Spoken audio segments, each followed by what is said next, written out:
नमस्कार, BSTV देख रहे हैं आप। मैं हूं आपके साथ सोनू सेन। चलिए शुरुआत करते हैं बात सियासत की। अब बात होगी देश प्रदेश की सियासत की, बात होगी सियासत के सियासतदानों की, बात होगी राजनीतिक उठापटक की, प्रदेश के तमाम राजनीतिक मुद्दों की। इन्हीं किस्सों को लेकर हम आए हैं आज के हमारे इस खास कार्यक्रम बात सियासत की में।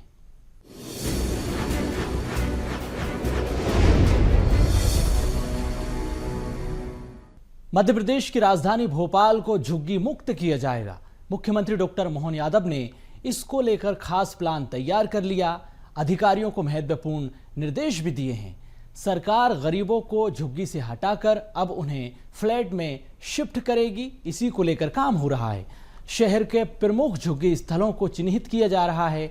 विस्थापन की योजना पर सरकार काम कर रही है। रिपोर्ट देखिए। झुग्गियों पर मोहन की झुकी नजर। संकल्प अभियान, हर गरीब को पक्का मकान। भोपाल की शान को बट्टा लगा रही झुग्गियां।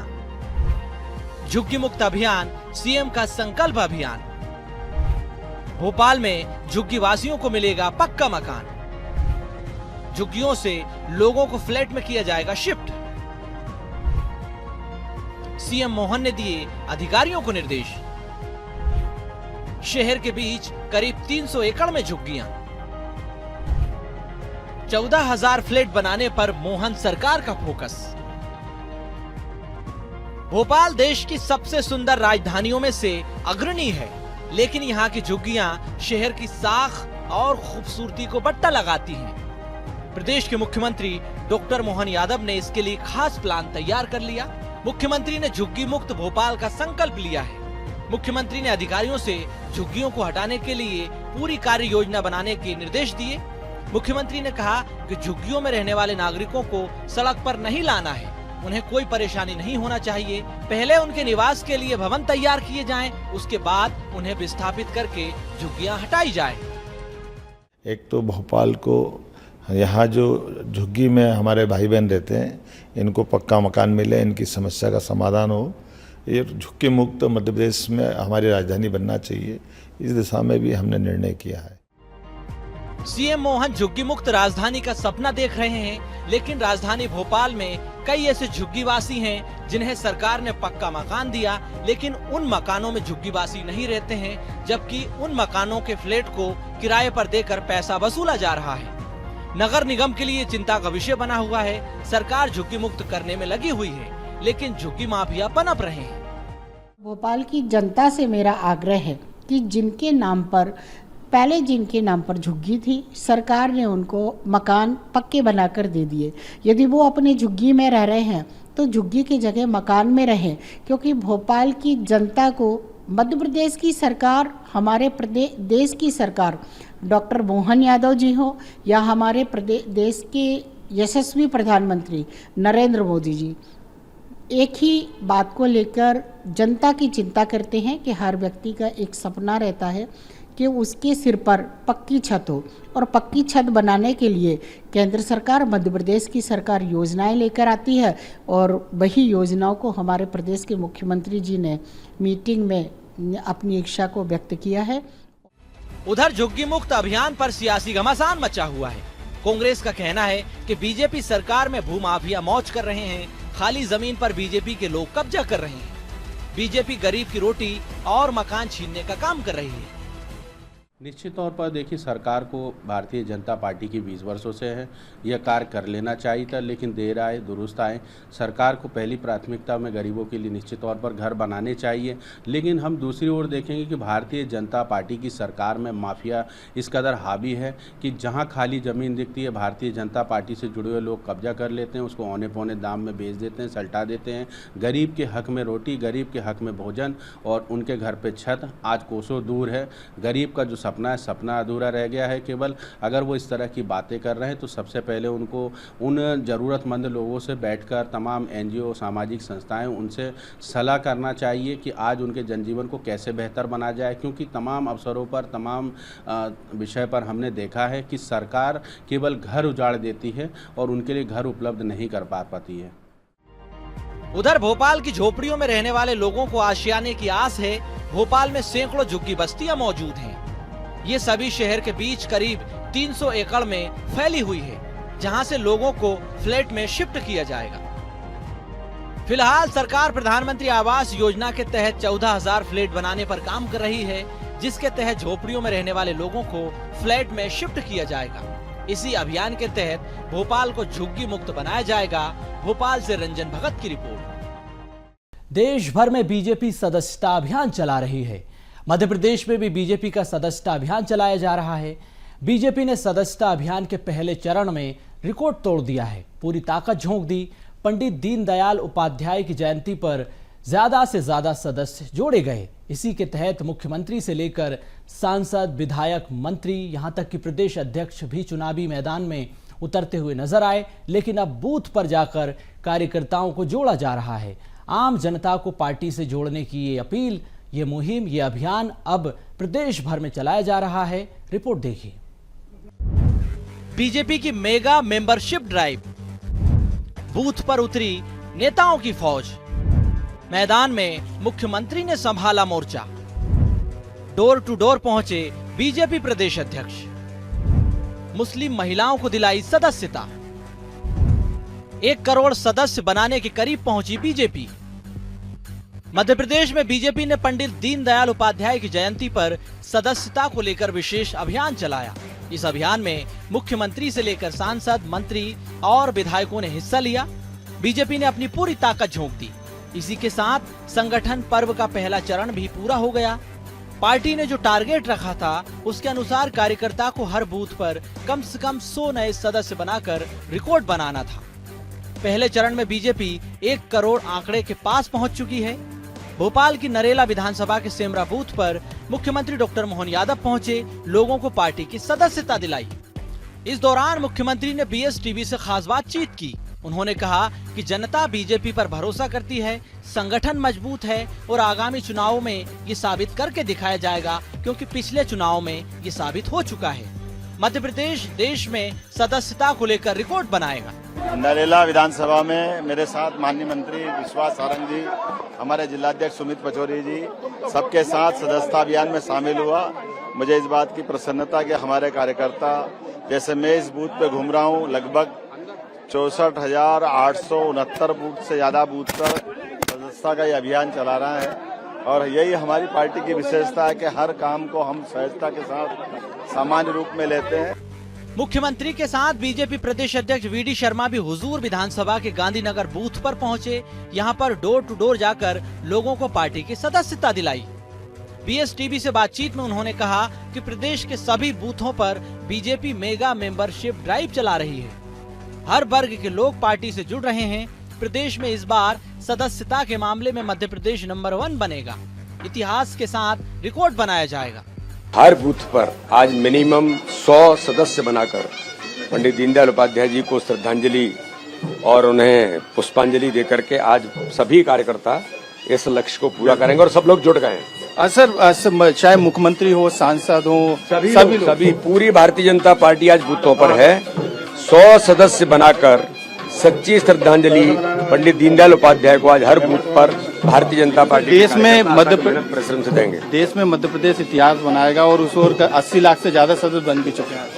आज देश के अंदर इतिहास बनाएगा। भारतीय जनता पार्टी मध्य प्रदेश के कार्यकर्ताओं की मेहनत और परिश्रम होगा कि आज इतिहास बनाएगी। बीजेपी ने 16 अगस्त को सदस्यता टोली का किया ऐलान। 17 अगस्त को दिल्ली में राष्ट्रीय कार्यशाला का आयोजन। 21 अगस्त को प्रदेश में कार्यशाला का आयोजन।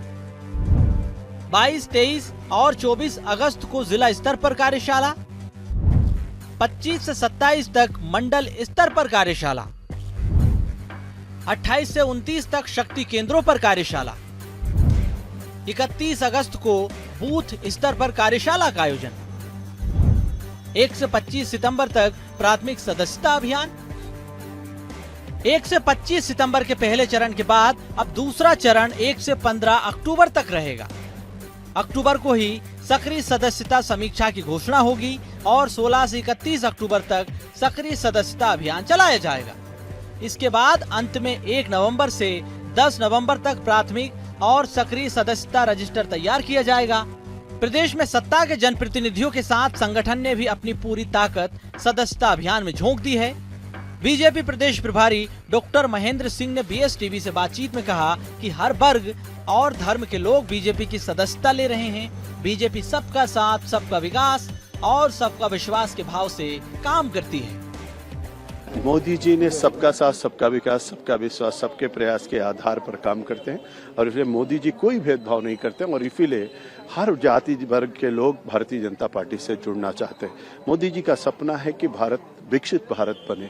उस विकसित भारत के अभियान में ये सब लोग अपना योगदान देना चाहते हैं और मोदी जी के संकल्पों को पूरा करने के लिए सब भारतीय जनता पार्टी के सदस्य आज यहाँ पर बन रहे हैं। प्रदेश में बीजेपी ने हारी हुई विधानसभा सीटों पर ज्यादा फोकस किया। 2 करोड़ के टारगेट को पूरा करने के लिए बीजेपी ने इस पर पूरी ताकत झोंक दी। पहले चरण में 1 करोड़ के करीब सदस्य बन चुके हैं, जबकि दूसरे चरण के लिए पूरा महीना बाकी है। अभी तक बने सदस्यों के आंकड़ों के मद्देनजर बीजेपी का दावा है कि इस बार के सदस्यता अभियान में मध्य प्रदेश देश में नंबर 1 बनेगा। मनोज राठौर, BSTV भोपाल। मध्य प्रदेश में मोहन सरकार ने जनजाति वर्ग के लिए बड़ा फैसला लिया। इस फैसले के तहत बैगा, भारिया, सहरिया जनजाति की बटालियन बनाकर उन्हें सुरक्षा बलों में नौकरी देने का काम किया जाएगा। मुख्यमंत्री के फैसले के बाद अब जनजाति विभाग बटालियन तैयार करने में जुट गया। रिपोर्ट देखिए। मोहन सरकार का जनजाति वर्ग के लिए बड़ा फैसला। बैगा, भारिया, सहरिया की बनेगी बटालियन। बटालियन को मिलेगी सुरक्षा बलों की ट्रेनिंग। जनजाति विभाग तैयार कर रहा बटालियन। जनजाति वर्ग के विकास के लिए बड़ा कदम। मध्य प्रदेश सरकार विशेष पिछड़ी जनजातियों के लिए काम कर रही है। सरकार ने युवाओं को रोजगार और सेवा के नए अवसर प्रदान करने के लिए महत्वपूर्ण कदम उठाया। राज्य के बैगा, भारिया और सहरिया जनजातियों के युवाओं के लिए विशेष बटालियन गठित की जाएगी, जो इन्हें मुख्य धारा में लाने के साथ साथ रोजगार की नई संभावनाओं से जोड़ने का काम करेगी। यह बटालियन शौर्य संकल्प योजना के तहत गठित की जा रही है। इसका उद्देश्य पिछड़ी जनजातियों के युवाओं को सशक्त बनाना है। जनजाति कार्य विभाग की इस योजना के तहत युवाओं को विशेष प्रशिक्षण दिया जाएगा, जिसके बाद सेना, नौसेना, वायुसेना और अर्धसैनिक बलों और पुलिस में भर्ती की जाएगी। इसके साथ ही होमगार्ड्स और निजी सुरक्षा एजेंसियों में भी इन्हें रोजगार के अवसर मिलेंगे। योजना का उद्देश्य इन जनजातियों को रोजगार के क्षेत्र में सशक्त बनाकर उनके सामाजिक और आर्थिक विकास में तेजी लाना है। PVTG की योजनाओं में प्रदेश के 15 जिले शामिल। योजनाओं के क्रियान्वयन के लिए 11 प्राधिकरण कर रहे हैं काम। बैगा विकास प्राधिकरण कर रहा है काम। बीजेपी की सरकार जनजाति कल्याण के लिए समर्पित। मोहन सरकार के इस फैसले पर बीजेपी प्रवक्ता ने कहा है कि बीजेपी की सरकार जनजाति कल्याण के लिए काम कर रही है, समर्पित रूप से काम हो रहा है। इस बटालियन से इस वर्ग को रोजगार मिलेगा। उन्होंने कांग्रेस पर निशाना साधा। कांग्रेस ने सरकार में आते ही इस वर्ग को मिलने वाले 1000 रुपए रोक दिए थे, साथ ही कई योजनाओं को भी बंद किया था। यह भारतीय जनता पार्टी की सरकार है। डॉक्टर यशस्वी मुख्यमंत्री डॉक्टर मोहन यादव जी की सरकार है, जो जनजाति कल्याण के लिए भी समर्पित है। जिस प्रकार से बैगा, भारिया, सहारिया जनजाति और जनजाति बंधु जो हैं हमारे उस समाज के लिए स्पेशल बटालियन बनाई जा रही है, उसमें सरकारी जॉब सेवा मिलेगी और उससे उनको रोजगार भी प्राप्त होगा और जनजाति वर्ग का उत्थान होगा।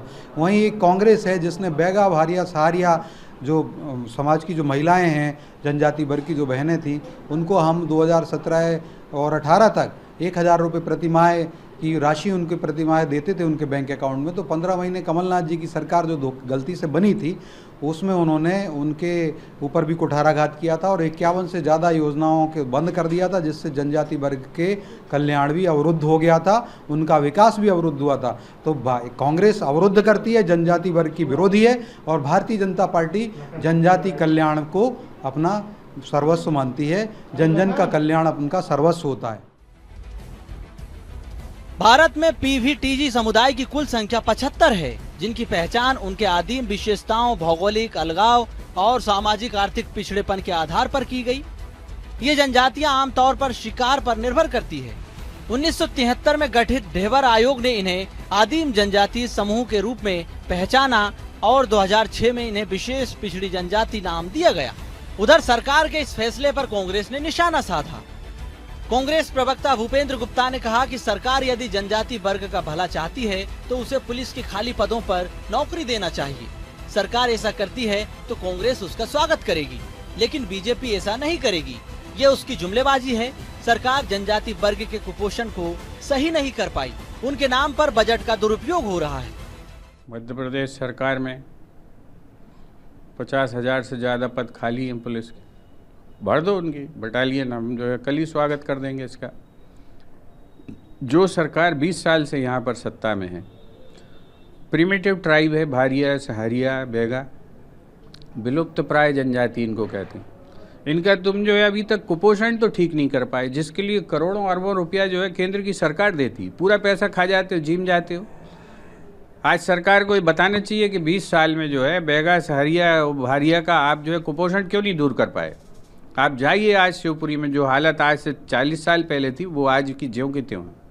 लोग मर रहे हैं कुपोषण से, भूख से। उनके तस्वीरें देखिए आप, उसकी चर्चा नहीं करेंगे। हम बटालियन बनाएंगे, क्यों? क्योंकि ये नई टोपी है, नया डिज़ाइन का टोपी है, ये पहना देंगे हम। ये जो है कब अगर ये बात धरातल पर उतरती है, हम इसका स्वागत करेंगे। कुल मिलाकर मोहन सरकार जनजाति समूह के लिए काम कर रही है। मुख्यमंत्री डॉक्टर मोहन यादव विशेष रूप से कमजोर जनजाति समूह के युवाओं को रोजगार देने का काम कर रहे हैं। युवाओं को सेवा से जोड़ने के लिए PVTG बटालियन बनाने के निर्देश भी दिए गए। सरकार इस वर्ग को 1500 रुपए प्रति माह आहार अनुदान राशि देती थी। सरकार कुपोषण दूर करने के लिए प्रयासरत है। इसी कड़ी में मुख्य धारा से जोड़ने के लिए उन्हें रोजगार भी उपलब्ध कराया जा रहा है। मनोज राठौर, BSTV भोपाल। मध्य प्रदेश सरकार ग्रीन एनर्जी पर काम कर रही है।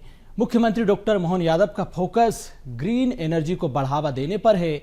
मध्य प्रदेश को ग्रीन एनर्जी के मामले में नंबर 1 बनाने पर मुख्यमंत्री काम कर रहे हैं। इसके लिए सरकार ने कई परियोजनाओं पर काम किया। एक साथ कई परियोजनाओं पर प्रदेश के भीतर काम हो रहा है। ग्रीन एनर्जी के क्षेत्र में तेजी से निवेश भी आ रहा है। प्रदेश की ग्रीन एनर्जी पर भोपाल से हमारी एक खास रिपोर्ट आप देखिए। देश में ग्रीन एनर्जी में नंबर 1 बनेगा MP। प्रदेश में 50% ग्रीन एनर्जी पर चल रहा काम। गुजरात 50% ग्रीन एनर्जी की तरफ बढ़ रहा है। अशोकनगर, शिवपुरी, मुरैना में चिन्हित की गई जमीन। ग्रीन एनर्जी के क्षेत्र में किया जा रहा है बड़ा निवेश। मध्य प्रदेश में ग्रीन एनर्जी पर बड़ी ही तेजी से काम किया जा रहा है। इसके लिए कई परियोजनाओं पर सरकार काम कर रही है। प्रदेश के renewable energy minister Rakesh Shukla ने कहा कि देश में ग्रीन एनर्जी में मध्य प्रदेश नंबर 1 बनेगा। इसके लिए प्रदेश में 50% ग्रीन एनर्जी पर काम चल रहा है। उन्होंने कहा कि गुजरात 50% ग्रीन एनर्जी तक पहुंच रहा है। प्रदेश में भी सोलर प्लांट के लिए अशोकनगर, शिवपुरी और मुरैना में जमीनों का चयन कर लिया गया। यहाँ पर सोलर प्लांट लगाए जाएंगे। इसके अलावा प्रदेश में हो रही समिट में भी ग्रीन एनर्जी के क्षेत्र में अच्छा निवेश आ रहा है। साथ ही सरकार जल्द ही 20,000 मेगावाट ग्रीन एनर्जी का टारगेट हासिल कर लेगी। हम भी इस रास्ते पे जा रहे हैं और लगातार, चाहे वो रीवा का हो, चाहे फ्लोटिंग हमारा प्लांट ओंकारेश्वर का हो, चाहे शाजापुर, नीमच, और लगातार मुरैना में भी हमने जगह देखी है 4000 एकड़। तो लगातार हम लोग प्रयास कर रहे हैं कि किसी भी तरीके से सोलर के क्षेत्र में, ग्रीन एनर्जी के क्षेत्र में मध्य प्रदेश आगे बढ़े। हमारी कोशिश है कि हम 20,000 मेगावाट तक हम जल्दी से जल्दी पहुंचे। ये हमारा प्रयास है। हम ग्रीन एनर्जी के क्षेत्र में कि किस तरीके से सोलर के क्षेत्र में हम मध्य प्रदेश को आगे ले जाएं। और लगातार मुझे लगता है कि निवेश की कोई, जिस तरीके से माननीय मुख्यमंत्री जी बाहर भी जाके जो निवेश लेके आ रहे हैं, तो मुझे लगता है कि बहुत जल्दी जो हमारे प्रयास चल रहे हैं उसमें हम सफलता प्राप्त करेंगे। साल 2012 में रिन्यूएबल एनर्जी की क्षमता 500 मेगावाट से कम थी। पिछले 12 सालों में क्षमता में 12 गुना से अधिक वृद्धि हुई। कुल ऊर्जा में 21% रिन्यूएबल एनर्जी का योगदान। रीवा सौर परियोजना के तहत सौर ऊर्जा पार्क स्थापित किए गए। कोयला उत्पादित ऊर्जा से सस्ती सौर ऊर्जा तैयार की गई। परियोजना से दिल्ली मेट्रो को सस्ती सौर ऊर्जा दी गई। हार्वर्ड यूनिवर्सिटी में परियोजना को पढ़ाया जाता है। 2025 तक सरकारी भवनों पर सोलर रूफटॉप लगाने का लक्ष्य। प्रदेश में आगर, शाजापुर, नीमच में 1500 मेगावाट क्षमता का सोलर पार्क निर्माणाधीन है। ओंकारेश्वर में 600 मेगावाट क्षमता की दुनिया की सबसे बड़ी फ्लोटिंग सोलर परियोजना विकसित की जा रही है। आगर, धार, अशोकनगर, भिंड, शिवपुरी और सागर जिलों में 15,000 हेक्टेयर भूमि चिन्हित की गई, जहां 7,500 मेगावाट सौर ऊर्जा क्षमता स्थापित की जाएगी। इसी तरह उज्जैन, आगर, धार, मंदसौर और रतलाम में 3,000 मेगावाट पवन ऊर्जा स्थापित करने का लक्ष्य रखा गया। अब इस मसले पर सियासत शुरू हो गई। कांग्रेस प्रवक्ता भूपेंद्र गुप्ता ने निशाना साधा। उन्होंने कहा कि प्रदेश में ग्रीन एनर्जी पर्याप्त है, दूसरे राज्यों को बिजली दी जा रही है, इसके बावजूद सरकार लोगों से वसूल रही है। 10 रुपए यूनिट के हिसाब से जनता से वसूली की जा रही है। सरकार जनता के साथ धोखा कर रही है। तो वो कम से कम ये तो बता दें कि अगर इतनी व्यापक स्तर पर मध्य प्रदेश में ग्रीन एनर्जी बन रही है तो आप जनता को 10 रुपये यूनिट बिजली क्यों दे रहे हैं? इसका तो रेट 3 रुपये है और इसमें जो है डिस्ट्रीब्यूशन कॉस्ट भी नहीं आती। तो एज ए इंजीनियर वो बता दें, मंत्री की तरह नहीं बताएं, उसमें तो उनको शर्म आनी, मतलब थोड़ा संकोच करना पड़ेगा। एज ए इंजीनियर बता दें कि जो 3 रुपये की बिजली आप खुद खरीद रहे हैं तो जो उसमें डिस्ट्रीब्यूशन की कोई कॉस्ट नहीं आती, तो आप जो है 10 रुपये यूनिट बिजली प्रदेश की जनता पे क्यों लाद रहे हैं भाई? उन्हें इस बात का जवाब देना चाहिए कि जब जो है 3 रुपये की बिजली आपको मिल रही है फ्री में, घर बैठे सूरज भैया दे रहे हैं, तो जनता को 10 रुपये में क्यों टोपी पहना रहे हो? इसका तो जवाब दो आप। मोहन सरकार नवीकरणीय ऊर्जा को प्रोत्साहित करने का काम कर रही है। मध्य प्रदेश के नर्मदापुरम में 464.65 करोड़ रुपए की लागत से 227.54 एकड़ का अत्याधुनिक मैन्युफैक्चरिंग जोन स्थापित किया जा रहा है। इसके तहत 1 रुपए टोकन राशि पर भूमि भी आवंटित होगी, साथ ही बिजली पानी में छूट रहेगी। कुल मिलाकर रिन्यूएबल एनर्जी के क्षेत्र में मध्य प्रदेश में विकास हो रहा है। ज्यादा से ज्यादा लोग निवेश कर रहे हैं, इसके लिए काम लगातार किया जा रहा है।